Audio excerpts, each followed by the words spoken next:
Bismillahirrahmanirrahim. Assalamualaikum warahmatullahi wabarakatuh. Perkenalkan, nama saya Farid Fakrudin dari kelas TI 24G dengan NIM 24416226201305. Baik, di sini saya akan menjelaskan sedikit mengenai proses manufaktur. Apa itu proses manufaktur? Kata manufaktur sendiri berasal dari dua bahasa Latin, yaitu manus yang berarti tangan dan factus yang berarti membuat. Jadi dapat diartikan menjadi membuat barang dengan tangan. Namun di era modern ini, proses ini melibatkan kombinasi dari tenaga kerja, mesin, peralatan, perangkat lunak, dan otomatisasi. Jadi proses manufaktur di era modern ini adalah langkah-langkah atau metode yang digunakan untuk mengubah bahan mentah atau raw material menjadi produk jadi yang memiliki nilai tambah dan siap digunakan oleh konsumen melalui penggunaan mesin, peralatan, dan tenaga kerja. Di proses manufaktur ini terdapat dua sudut pandang utama. Yang pertama ada secara teknis. Secara teknis, manufaktur adalah aplikasi proses fisik dan kimia untuk mengubah geometri, sifat, atau penampilan bahan awal. Proses ini biasanya melibatkan serangkaian operasi terstruktur. Dan yang kedua ada secara ekonomis. Secara ekonomis, manufaktur adalah proses transformasi bahan mentah menjadi barang yang lebih bernilai melalui satu atau lebih proses perakitan atau pemrosesan. Kuncinya ada pada penambahan nilai atau value added. Jadi, proses manufaktur bukan sekedar cara membuat barang, melainkan sebuah sistem terintegrasi yang memastikan material diolah dengan cara yang paling efisien, ekonomis, dan menghasilkan kualitas produk yang konsisten sesuai dengan standar. Kemudian, proses apa saja sih yang termasuk ke dalam proses manufaktur? Secara garis besar, proses manufaktur dibagi menjadi dua kelompok besar, yaitu proses pembentukan atau pengubahan bahan atau processing operation dan proses perakitan atau assembly operation. Yang pertama kita membahas proses pembentukan dan pengubahan bahan atau processing operation. Proses ini adalah proses yang mengubah bentuk, sifat fisik, atau tampilan visual dari bahan awal. Proses pembentukan dan pengubahan bahan terbagi beberapa proses, yaitu yang pertama ada proses pembentukan. Proses yang mengubah bentuk bahan menjadi bentuk cetakan tertentu menggunakan panas, tekanan, atau cetakan. Di dalam proses ini terbagi lagi menjadi beberapa proses seperti pengecoran, casting atau molding, pembentukan logam, forming atau shaping, dan metalurgi serbuk atau powder metalurgi. Kemudian yang selanjutnya ada proses pemesinan atau pelepasan material, di mana proses ini adalah proses untuk memotong atau membuang sebagian material dari benda kerja untuk mendapatkan dimensi dan tingkat kepresisian yang diinginkan. Contoh pada proses ini yaitu proses bubut atau turning, fries atau milling, gedrik atau bore atau biasa yang disebut drilling, kemudian yang terakhir ada gerinda atau grinding. Kita ke proses selanjutnya yaitu proses perbaikan sifat material atau property enhancing process. Proses ini adalah proses yang tidak mengubah bentuk luar, melainkan mengubah struktur mikro atau sifat mekanis material seperti kekuatan, kekerasan, atau keuletan melalui perlakuan panas. Kemudian yang terakhir ada proses pengerjaan permukaan atau surface processing. Proses ini adalah proses untuk membersihkan, melapisi, atau mengubah permukaan luar produk untuk estetika atau perlindungan dari korosi. Kemudian yang kedua ada proses perakitan atau assembly operation. Proses ini adalah proses yang menggabungkan dua atau lebih komponen terpisah menjadi satu kesatuan produk yang utuh.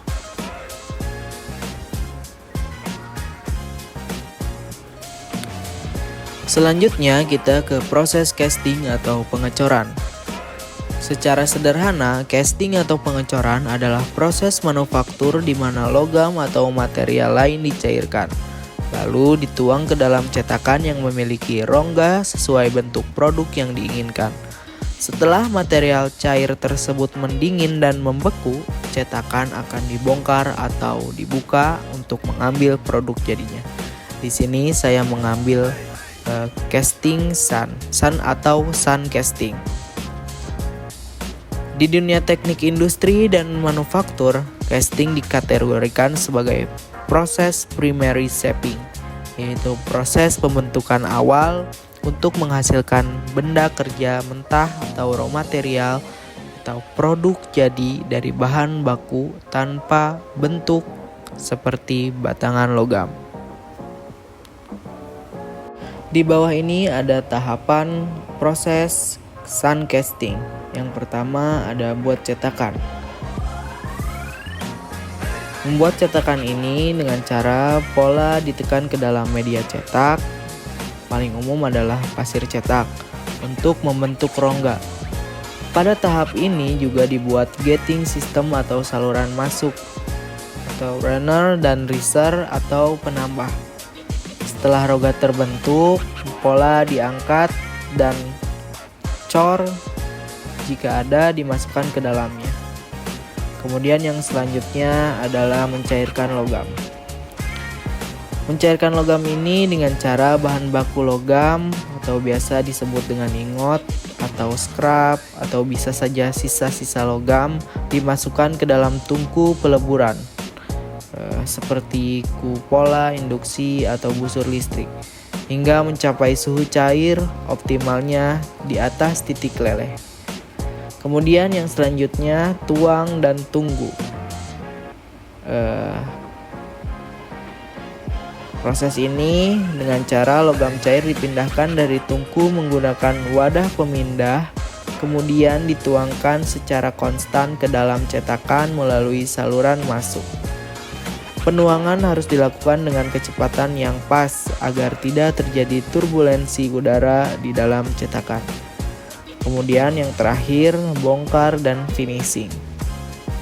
Logam cair dibiarkan terlebih dahulu di dalam cetakan agar terjadi perpindahan panas dari logam ke media cetak. Kemudian setelah itu, setelah logam benar-benar dingin dan membeku, cetakan dibongkar. Jika menggunakan cetakan pasir, cetakan akan dihancurkan. Bisa manual atau menggunakan meja getar untuk mengeluarkan produk kasar logam.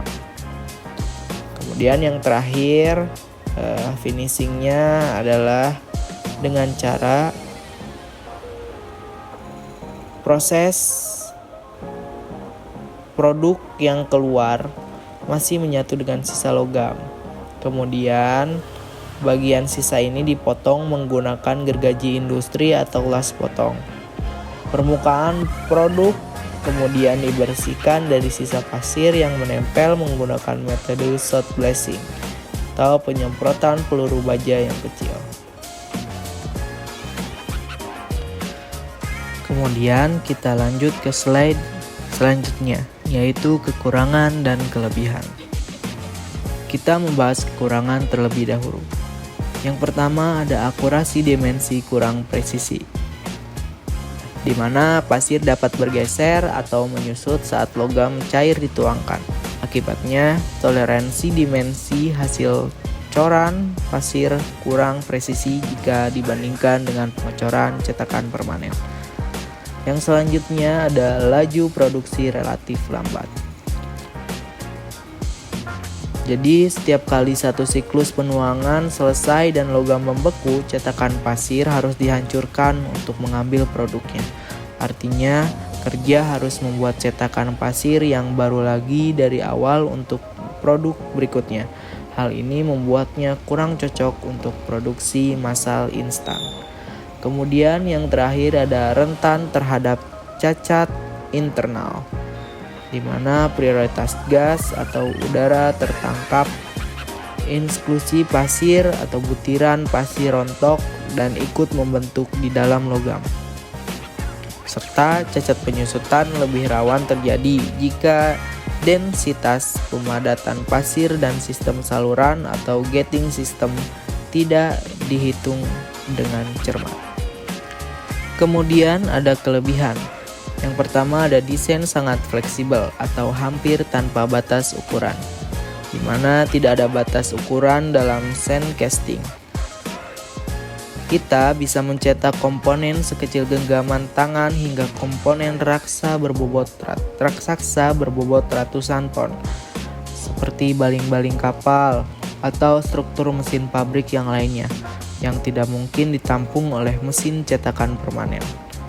Kemudian yang kedua, biaya perkakas yang rendah atau tooling cost yang rendah, di mana berbeda dengan die casting yang membutuhkan cetakan logam atau mold berharga ratusan juta rupiah dari mesin CNC.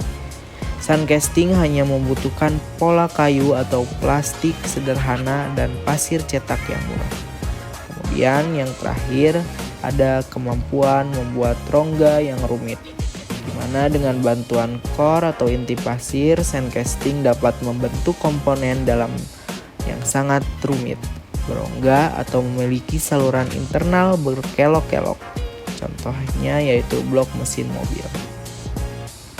Kemudian yang terakhir ada beberapa contoh komponen besar yang dapat kita temui di kehidupan sehari-hari. Contohnya di bidang otomotif ada blok silinder mesin, kemudian kepala silinder, piston, dan kaliper lem. Yang selanjutnya di peralatan rumah tangga, contohnya seperti wajan besi, cor, atau cast iron silicate, kemudian komponen pompa air, dan keran. Dan yang terakhir di bidang industri yang berat, contohnya ada katup pipa gas raksasa, kemudian jangkar kapal. Selanjutnya ada rel kereta api, dan yang terakhir ada roda gigi berpukulan yang besar. Kita ke proses yang selanjutnya, yaitu proses forging atau penempaan. Forging adalah proses manufaktur di mana logam dibentuk menggunakan gaya tekan atau kompresi lokal. Sederhananya, logam ditekan, dipukul, atau dipalu, baik dalam keadaan panas maupun dingin, sampai berubah bentuk sesuai dengan cetakan atau desain yang diinginkan. Proses ini merupakan salah satu teknik pengerjaan logam tertua di dunia, yang dulunya dilakukan secara manual oleh pandai besi menggunakan palu dan paron. Namun, kini sudah menggunakan mesin pres hidrolik atau mesin paku mekanis bertekanan tinggi.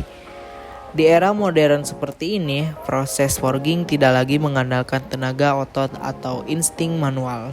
Semuanya sudah digantikan oleh mesin otomatis, kontrol komputer atau CNC, dan robot lengan mekanis untuk memastikan kecepatan tinggi, keamanan kerja, dan hasil yang sangat presisi. Kemudian yang terakhir ada beberapa proses forging atau penempaan. Yang pertama, siapkan bahan. Langkah pertama adalah menyiapkan logam mentah, dipotong menjadi balok-balok kecil dengan ukuran dan berat yang sesuai dengan benda yang ingin dibuat. Kemudian yang kedua, melunakkan logam dengan cara balok logam dibakar terlebih dahulu di dalam tungku super panas hingga warnanya memerah. Tujuannya agar logam menjadi lunak dan mudah dibentuk saat dipukul nanti. Kemudian yang selanjutnya membentuk logam dengan cara logam yang sudah membara diletakkan di atas cetakan, lalu ditekan atau dipukul dengan mesin palu raksasa bertenaga tinggi sampai logam tersebut mengisi seluruh rongga cetakan dan berubah bentuk. Dan yang terakhir ada finishing atau pembersihan. Finishing ini dengan cara kelebihan logam yang keluar dari pinggiran cetakan atau biasa disebut dengan sirip atau flash dipotong dan dibersihkan. Setelah dingin, produk logam yang sangat kuat sudah siap digunakan. Selanjutnya, di yang terakhir ada kelebihan dan kekurangan forging atau penempaan. Kita membahas dulu kekurangan terlebih dahulu. Yang pertama ada biaya awal atau capital cost yang sangat tinggi. Mesin hydraulic press raksasa atau sistem otomasi robotik, kemudian tungku induksi dan pembuatan cetakan baja atau die khusus memerlukan investasi awal yang sangat besar. Metode ini baru ekonomis jika digunakan untuk produksi massal. Kemudian yang kedua ada keterbatasan desain dan geometri. Forging tidak bisa membuat komponen dengan detail internal yang sangat rumit, berlubang di dalam, atau memiliki sudut tajam yang kompleks. Aliran logam padat tidak fleksibel logam cair pada proses casting tadi. Kemudian yang terakhir ada keterbatasan ukuran produk.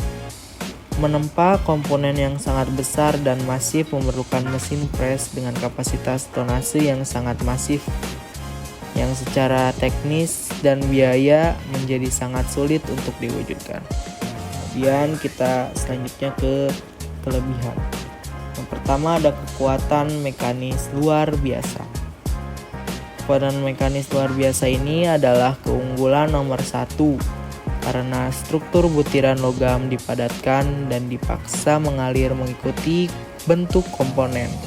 Produk forging memiliki ketahanan aus, kekuatan tarik, dan ketahanan benturan yang jauh lebih tinggi daripada metode casting. Kemudian yang kedua ada kecepatan produksi tinggi dan konsisten. Dengan bantuan otomatisasi robot dan mesin press bertenaga ribuan ton, pabrik dapat memproduksi ribuan komponen per jam dengan kualitas dan dimensi yang 100% sangat sama atau seragam. Dan yang terakhir ada efisiensi material tinggi. Penggunaan cetakan atau die modern membuat logam langsung mendekati bentuk akhir produk atau net shape atau narrow net shape. Hal ini meminimalkan limbah logam sisa potong jika dibandingkan dengan proses pemesinan atau machining yang membuang banyak material menjadi beram atau serpihan. Dan yang terakhir, ada beberapa contoh komponen besar yang dapat kita temui di kehidupan sehari-hari. Yang pertama di bidang otomotif.